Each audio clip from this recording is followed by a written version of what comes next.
Hi guys, welcome to Golden Applets Aviation. Today we are doing a mock group discussion on Indian Express crash AIX 812 in 2010. Welcome. Good morning. Hi guys. Good morning. So my Good name morning. is Good Angad. morning. Good morning. My name is Angad, and I like to give the introduction. So I'll just begin by saying that the crash occurred on the 22nd of May 2010 when an Air India flight, Boeing 737-800 operating from Dubai to Mangalore, overran the runway. The crash occurred mainly because the captain had continued an unestablished approach despite 3 calls from the first officer to go around. After touching down on runway 24 at Mangalore, the aircraft overran and crashed down the hill at the far end. The crash claimed 152 lives, including 6 crew members. So today our primary motive for the GD is that we will be discussing what was the particular cause for the crash, what was the fault which were made by the crew, what were the problems that the crew were not able to maintain the proper CRM and SOPs, and we will be discussing that in the future what did the regulatory authority do in order to cancel or roll out this kind of accidents.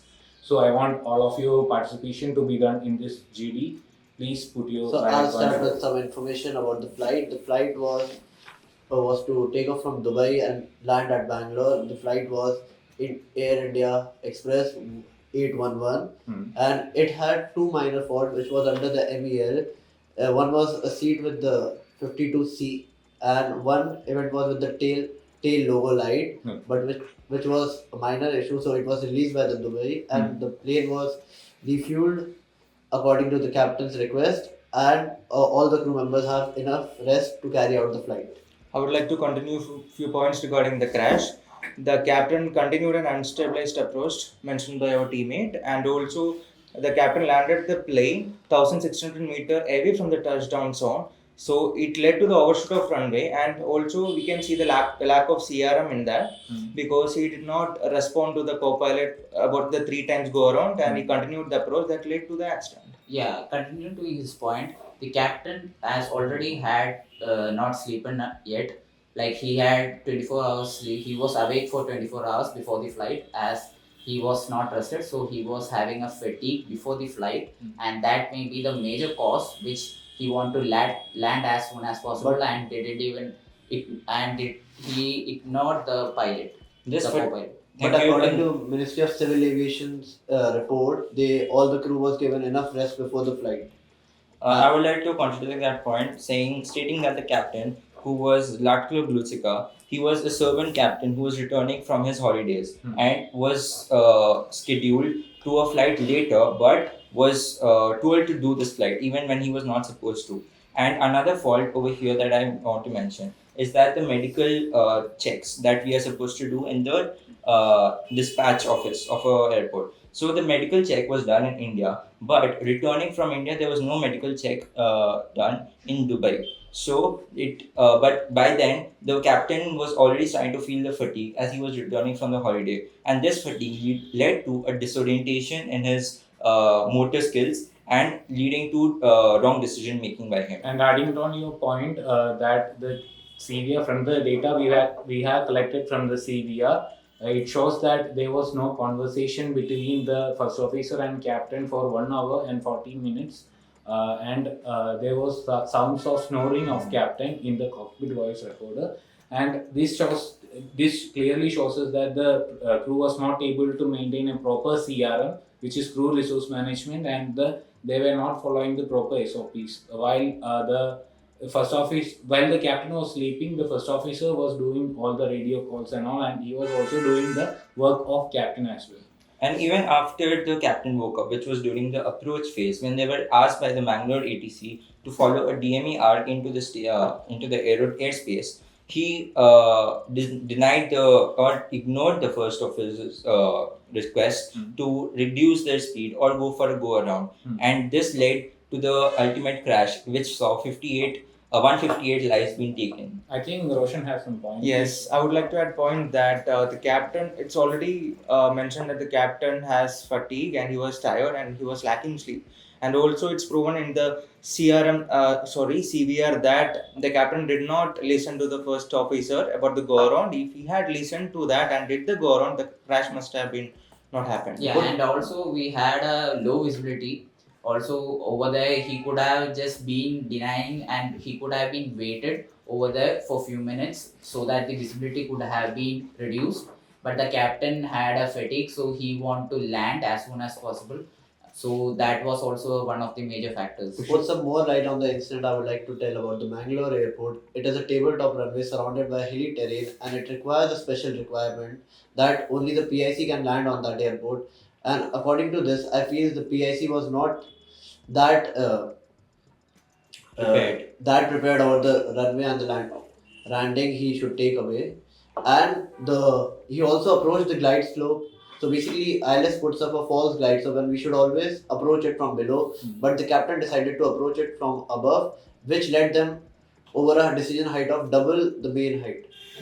I would like to elaborate what he said over in this particular GD that the aircraft was planning to do an ILS approach to the runway number 29. I'm not sure about it. Maybe my group can help me. Yeah, the runway was 24. It was newly constructed. Okay, thank you. And it was the runway 24, and they were doing an ILS approach to the runway 24 at Mangalore International Airport. And like what Rishabh mentioned over here, the aircraft captured wrong glide slope, which is the secondary glide slope called 9-degree glide slope, and the descent rate of the aircraft was more as the usual procedure, and it led the aircraft to increase its. It led the aircraft not to maintain its proper approach or landing speed, and led the aircraft to not to brake or to have a higher approach to the runway. Yeah, so adding to that point, because the aircraft was at a higher than descent rate than usual, the captain had developed a tunnel vision. He was so focused in getting the aircraft on the correct glide slope that he ignored the calls from the first officer, which ultimately led to the crash. So the lack of communication between the pilots and the ATC, and also not following the procedures, led to this accident, taking away life of 166 passengers on board. And also the government has given an compensation of 2 lakhs per passengers after the incident as well. Actually, I would like to correct your point, sir. There were only 150 fatalities. 166 passengers were on board in that flight. Okay, thanks for correcting.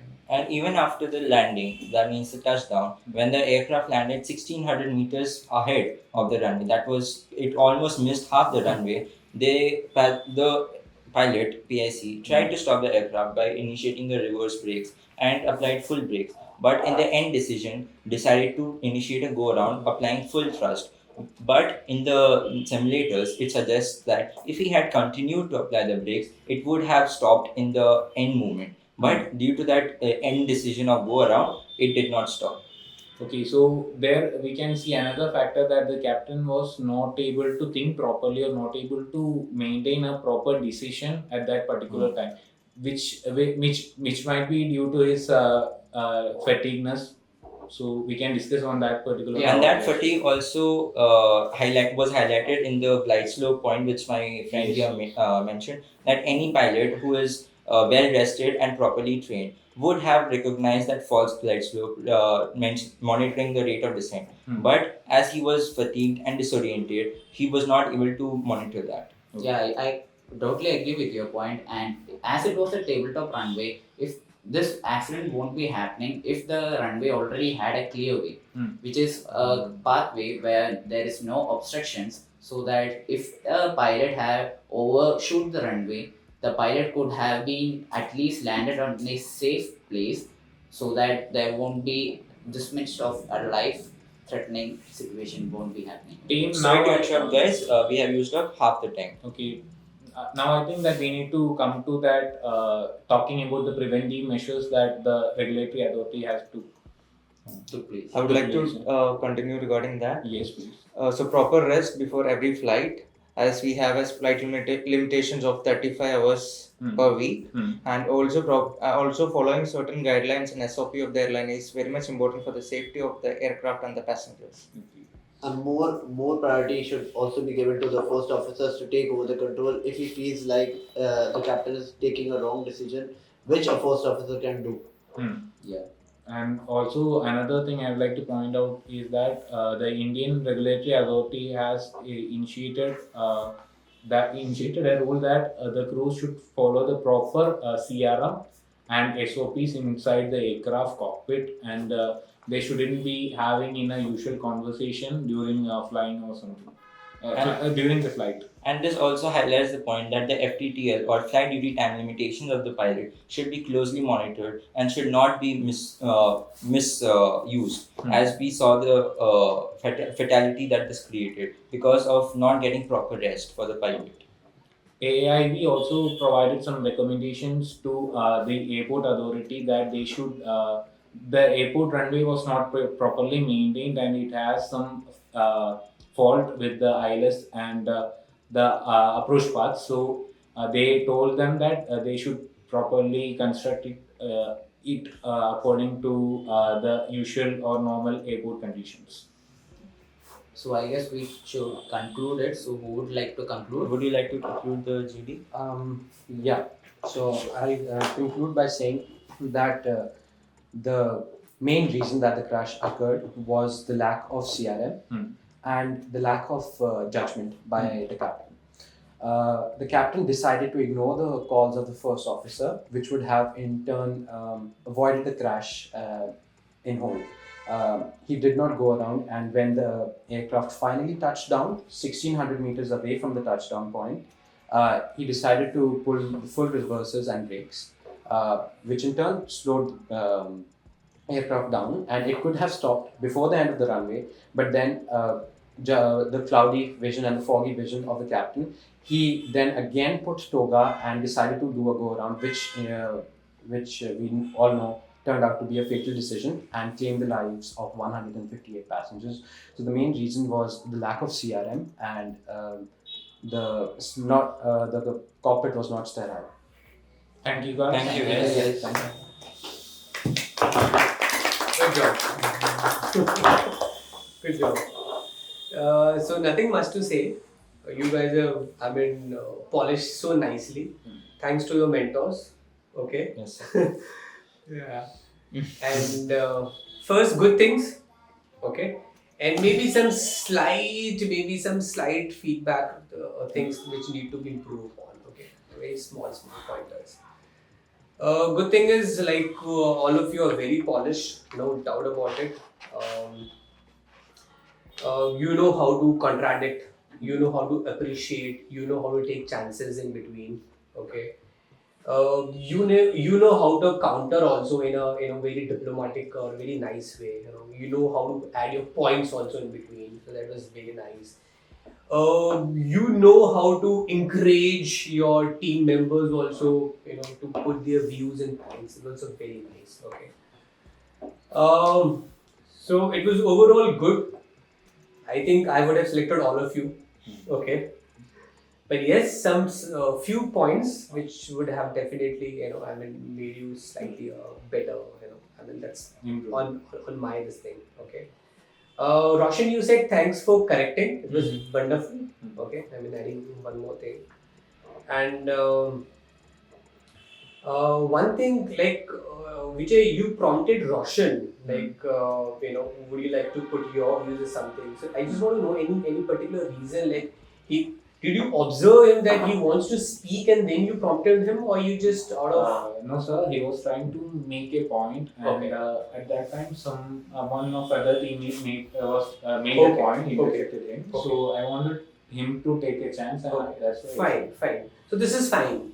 If somebody is trying to, put across his or her point, please encourage or, give them a chance if you get a chance to do so. But if someone is, is not trying to give a point, then don't prompt. Okay. Which Rudra did with, I think, Angad in the last. Okay. I don't know. You told him to give the conclusion. Okay. So I just want to know what was the intention. I thought that we were all giving points. We Yes. all gave very valid and Yes. fruitful points. Yes. I thought he should give the conclusion, as he gave slightly lesser amount of points. Okay. So just to increase his. Okay, because Rudra was able to give the conclusion very nicely, no doubt about it. But imagine if not Rudra and somebody else, might be uncomfortable, giving all of a sudden if you somebody prompt him, "Okay, would you like to give a conclusion?" And if that person does not have that well-defined conclusion or something, that might put that person in a very awkward situation. Okay. So that's why I was seeking a clarification, like what was your intent. But I know that you were knowing that he'll be able to put the conclusion very nicely. You want to encourage, you want to support him. That's a good thing. But my point is, don't prompt anyone unnecessarily. Okay, sir. Okay, that's my point. It can put that person in a very awkward situation. Okay, but yes, as what you did, you noticed that he wants to give his point, and then you encouraged him, or you took a chance from others for him. That was a good thing. Okay. Rishabh, I think you when he was speaking, you interrupted slightly, thoda sa jaldi. This is what I have observed. Because he was about to finish his, I think, second or third sentence. If he was speaking too much, then yes, we can interrupt. But yes, it was just an initial GD discussion. You have ample of time. So this interruption could have been better because थोड़ा सा जल्दी हो गया था आपका बोलना कि but so okay, you could have waited there for some time. Okay. Rudra once said good contradiction, and I observed. Then you initiated nicely. I know that initial beginning of the group discussion, 3-4 people, wanted to start, but that's perfectly alright. It happens with you. Okay, yes. We understand. That's perfectly fine. But yes, definitely it could have been better. Okay. Let's suppose if you are given a topic and you have no knowledge about it at all, you don't know anything about the topic, what will you do? So at that time I will tend to take the conclusion part because I'll be collecting a lot of data from my teammates and I'll try to take the conclusion part in order to have a well participation as well in my GD. Okay, but what will you do during the entire discussion?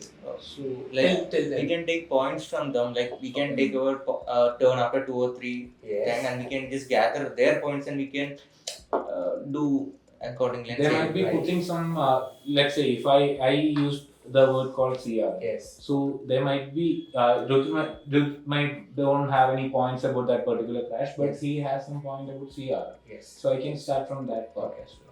Anything and anybody else? So we could also give the time check up for the group. So supposing it's an unknown topic for me, so I would at least show my awareness, spatial awareness in the GD, and give everyone the time check when they need it.